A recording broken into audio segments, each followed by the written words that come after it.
Hello everyone. आज के इस वीडियो में हम लोग देखने वाले हैं acquiring volatile memory, that is live acquisition. It is most important and frequently asking question in your semester exam as well as internal assessments. ऐसा बोल सकते हैं कि ये आपके सिलेबस का कोर पार्ट है, हार्ट है आपके सिलेबस का। इससे आपका इन्वेस्टिगेशन स्टार्ट होता है। लाइव एक्विजिशन क्या होता है या फिर एक्वायरिंग वोलेटाइल मेमोरी क्या होता है, ये इस वीडियो में हम लोग देखने वाले हैं।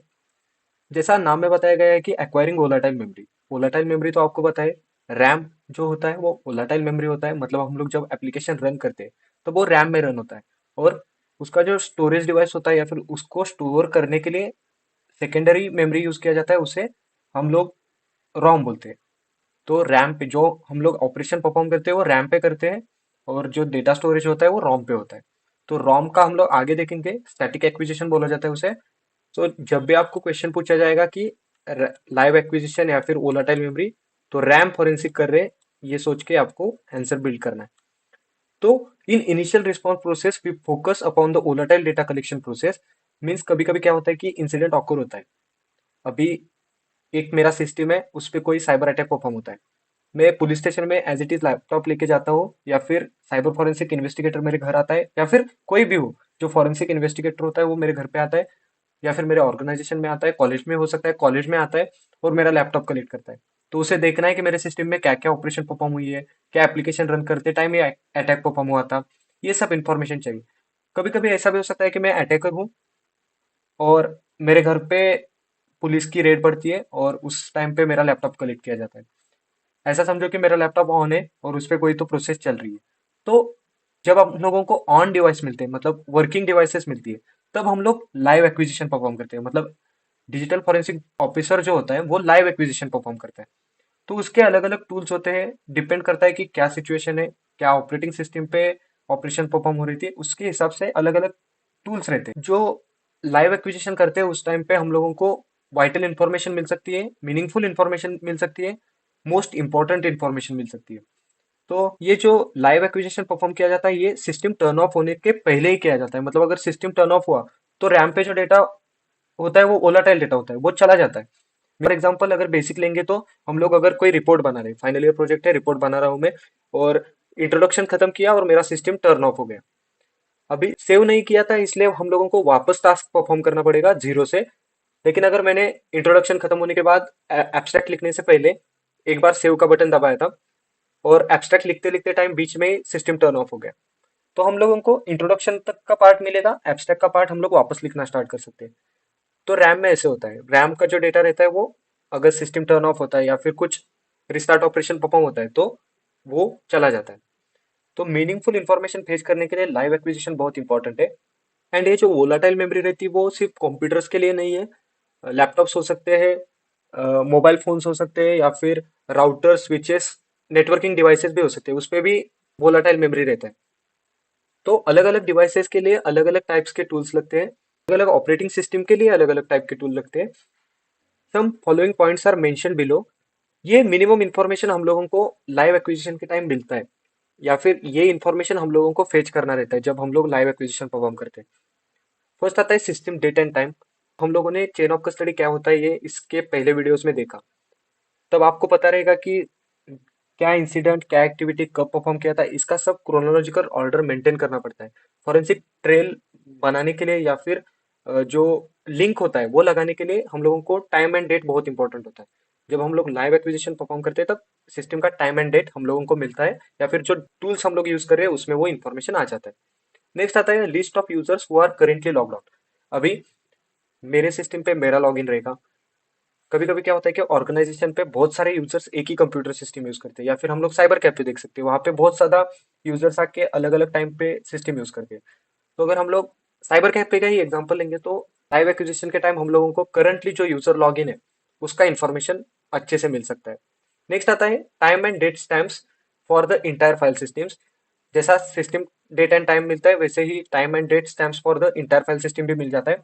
मतलब अभी समझो, मैंने आपको पहले ही बताया कि जैसे कि वर्ड का अगर फाइल पे हम लोग काम कर रहे हैं तो हम लोग सेव का बटन दबाते हैं, एब्स्ट्रैक्ट लिखेंगे, फिर सेव का बटन दबाएंगे, तो वो टाइम एंड डेट स्टैम्प्स भी बनते हैं इंटायर फाइल सिस्टम के। कभी कभी ओवरराइट डेटा होता है, उसका भी हम लोगों को समझता है कि पहले बार इस टाइम पे सेव हुआ था, सेकेंड टाइम पे इस टाइम पे सेव हुआ है। तो ऐसा टाइम एंड डेट स्टैम्प्स भी मिलते हैं। नेक्स्ट पॉइंट आता है list of currently running processes. जो प्रोसेसेस सिस्टम पे रन हो रही है उसके बारे में इंफॉर्मेशन मिलता है। जैसे कि क्रोम हो सकता है, या फिर कोई गेम खेल रहा है तो उसका गेम का इंफॉर्मेशन आ सकता है, या फिर कोई अलग टास्क परफॉर्म कर रहा है, कोई ईमेल लिख रहा था तो उसका running processes. Even though system के जो रनिंग प्रोसेसेस रहते हैं बैकग्राउंड में जो चलते हैं, जो हम लोगों को ओपनली नहीं दिखते, मतलब हम लोगों को क्या दिखेगा, अगर हम लोग कोई एप्लीकेशन रन कर रहे हैं तो एप्लीकेशन दिखेगा, उसके पीछे जो चल रहा है वो नहीं दिखता। तो उसके रिलेटेड इन्फॉर्मेशन, या फिर डेटाबेस में डेटा कब से हुआ था इसके रिलेटेड इन्फॉर्मेशन, मेटा डेटा क्या था, ये इन्फॉर्मेशन हम लोगों को लाइव एक्विजिशन टाइम मिलेगा। नेक्स्ट आता है list of currently open sockets. जब हम लोग किसी भी एप्लीकेशन के साथ कनेक्ट करते हैं तो बहुत सारे सॉकेट्स या फिर पोर्ट्स ओपन हो जाते हैं। जैसे कि HTTP पोर्ट हो सकता है, फाइल ट्रांसफर के पोर्ट हो सकते हैं, अलग अलग पोर्ट्स रहते हैं, तो ये ओपन होते हैं। मोस्टली जो अटैक परफॉर्म होता है वो ओपन पोर्ट्स या फिर ओपन सॉकेट की वजह से ही होता है। अगर कोई हैकर हमारे सिस्टम पे अटैक परफॉर्म कर रहा है तो मीनिंगफुल इंफॉर्मेशन हम लोग वहां से कलेक्ट कर सकते हैं। ऐसा इंफॉर्मेशन हमें लाइव एक्विजिशन के टाइम मिलता है। नेक्स्ट आता है the application listening on open sockets. जैसा मैंने बोला कि बहुत सारे एप्लीकेशंस अलग अलग सॉकेट ओपन करके उनका प्रोसेस रन करते हैं, तो इसका भी इंफॉर्मेशन हम लोगों को मिलता है। फॉर एग्जाम्पल, अगर हम लोग लाइव एक्विजिशन करते टाइम हम लोगों को मिला है कि HTTP का पोर्ट ओपन है, तो हम लोग ऐसा समझ सकते हैं कि किसी ने सर्वर के साथ या फिर वेबसाइट के साथ कनेक्ट करने की कोशिश की थी, तब ये सॉकेट ओपन हुआ था।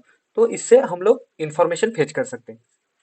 नेक्स्ट आता है a list of systems that have current और had recent connection to the systems. ऐसा भी हो सकता है कि अगर किसी अदर सिस्टम के साथ ये सिस्टम कनेक्ट हुआ था तो उसका भी इंफॉर्मेशन हम लोगों को कनेक्शंस में मिल सकता है।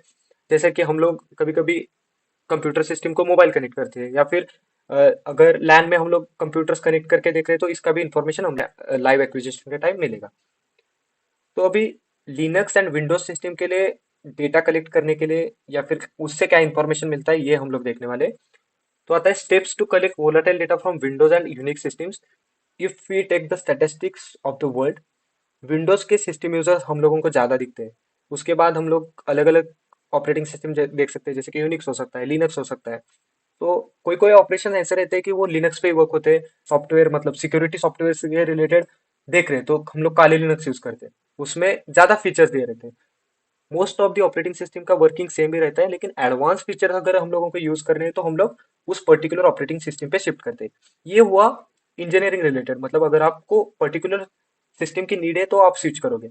So most commonly Windows operating system के ही यूजर्स आपको सोसाइटी में दिखेंगे। आप भी, आपके सामने भी ऐसा हो सकता है कि विंडोज के ऑपरेटिंग सिस्टम का ही लैपटॉप हो या फिर कंप्यूटर हो।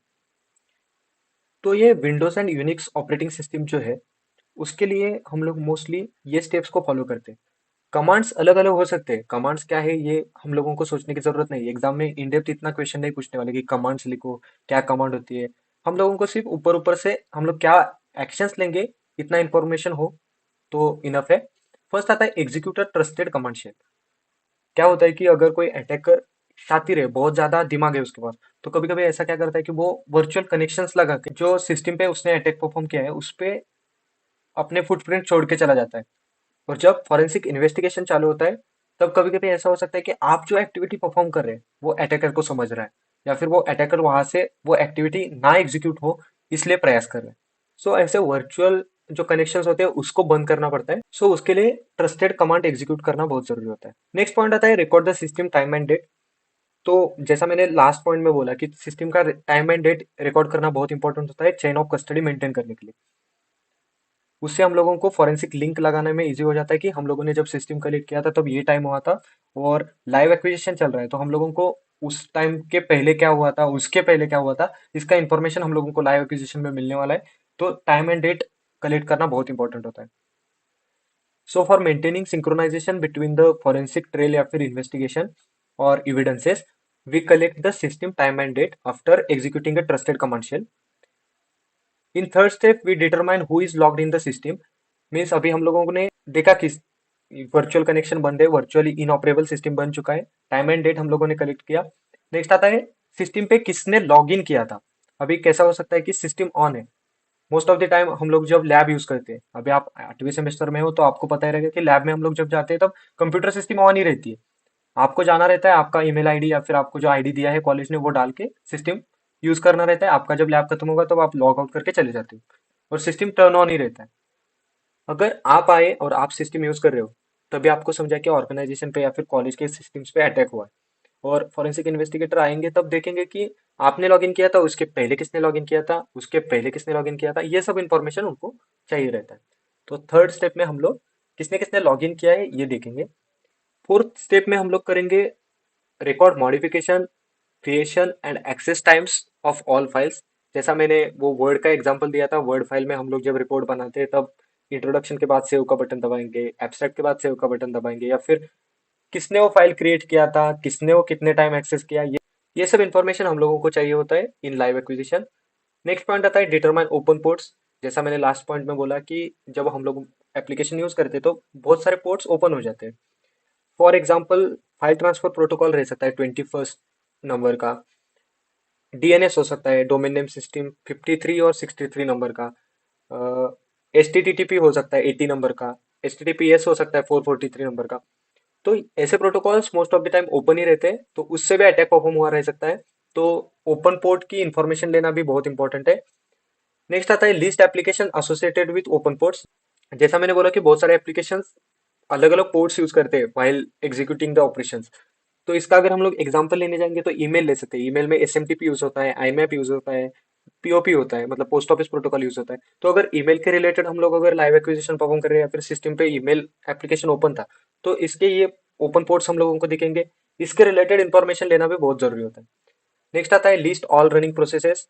हम लोग विंडोज ऑपरेटिंग सिस्टम यूज कर रहे हैं, तो जब हम लोग रनिंग पीएस लिस्ट डालते हैं तब हम लोगों को जो जो रनिंग प्रोसेसेस होती है उनके रिलेटेड इंफॉर्मेशन मिलता है। नेक्स्ट पॉइंट आता है list current and recent connections. जैसा मैंने पहले ही बोला कि डिवाइसेस जो होती है वो कनेक्शंस बिल्ड करती रहती है, या फिर हम लोग अलग अलग डिवाइसेस उसको कनेक्ट करते रहते हैं। तो इसके रिलेटेड कुछ इन्फॉर्मेशन मिल रहा है क्या, ये भी देखना बहुत जरूरी होता है। क्योंकि अटैकर जो होते हैं वो कभी कभी क्या करते हैं कि यूएसबी लगा के कुछ इन्फॉर्मेशन कंप्यूटर में डालते हैं, बाद में वो यूएसबी निकाल के उनका काम खत्म करके चले जाते हैं। तो इसका भी कनेक्शन के रिलेटेड इन्फॉर्मेशन रखना बहुत जरूरी होता है। ये हम लोग आगे आने वाले पार्ट में देखेंगे जब यूएसबी फॉरेंसिक वगैरह देखेंगे तब, या फिर मोबाइल फॉरेंसिक देखेंगे तब। नेक्स्ट आता है record the system time and date. ऊपर हुआ था, इसको इग्नोर करो, ये पॉइंट निकाल दो, इसको डैश कर दो। नेक्स्ट पॉइंट आता है document the commands use during initial process. मतलब हम लोग जो कमांड्स यूज कर रहे हैं उसका भी इंफॉर्मेशन रखना बहुत जरूरी होता है, क्योंकि कभी कभी क्या होगा कि आपने क्या इंफॉर्मेशन लिया है इसका ही आपको स्टैट्स नहीं मिलेंगे या फिर आपको रिकॉर्ड नहीं रहेगा। तो इसका भी इंफॉर्मेशन आपके पास रहना चाहिए, आपने क्या इनिशियल रिस्पॉन्स लिया था। नेक्स्ट आता है स्क्रिप्टिंग योर इनिशियल रिस्पॉन्स। जो इनिशियल रिस्पॉन्स आपको मिला है उसको स्क्रिप्ट करना बहुत जरूरी होता है इन मीनिंगफुल वे। जैसे मैंने चेन ऑफ कस्टडी में बताया था कि आपको मेंशन करना पड़ता है कि क्या इंफॉर्मेशन आपको वहां से मिली है। जैसा अगर XYZ स्टूडेंट का हम लोगों ने कंप्यूटर कलेक्ट किया है as a digital forensic device या फिर एविडेंस, तो उसने क्या बोला था, उस वो क्या बता रहा था, ये इन्फॉर्मेशन या फिर ओरल एविडेंसेस हो सकती है, डॉक्यूमेंट्री एविडेंसेस हो सकती है। तो ये लेना, इनको स्क्रिप्ट करना भी एज ए इनिशियल रिस्पॉन्स में कंसिडर किया जाता है। सो इतने सारे पॉइंट्स आते हैं वोलेटाइल डेटा कलेक्ट करने के लिए। विंडोज हो सकता है, यूनिक्स हो सकता है, जो भी ऑपरेटिंग सिस्टम हो, ये स्टेप्स फॉलो किए जाते हैं to collect the volatile data. तो इसके लिए सब टूल्स है, जैसे कि डम्पबिट होता है, बेल्कासॉफ्ट होता है, मैग्नेट होता है, एफटीके मेजर होता है। इसमें से थोड़े से ओपन सोर्स है, मतलब फ्रीली अवेलेबल है। सम टूल्स यूज करने के लिए फी पे करना पड़ता है। आपके इंटरनल असेसमेंट एग्जाम में पूछा जा सकता है 2 मार्क के लिए कि अलग अलग रैम कैप्चरिंग टूल्स के नाम लिखो, तो आप ये लिख सकते हो। और इससे भी ज्यादा टूल्स हो सकते हैं। और अगर आपके लैब के टाइम पे इसमें से कोई एक टूल एग्जीक्यूट किया है तो उसके बारे में आपको इन्फॉर्मेशन होना जरूरी है, वो भी क्वेश्चन आपके एग्जाम में आ सकता है। इस वीडियो में इतना ही था। अगर आपको इससे ज्यादा कुछ इन्फॉर्मेशन चाहिए या फिर कुछ डाउट है तो कमेंट सेक्शन में लिख सकते हो। That's it in this video, thank you.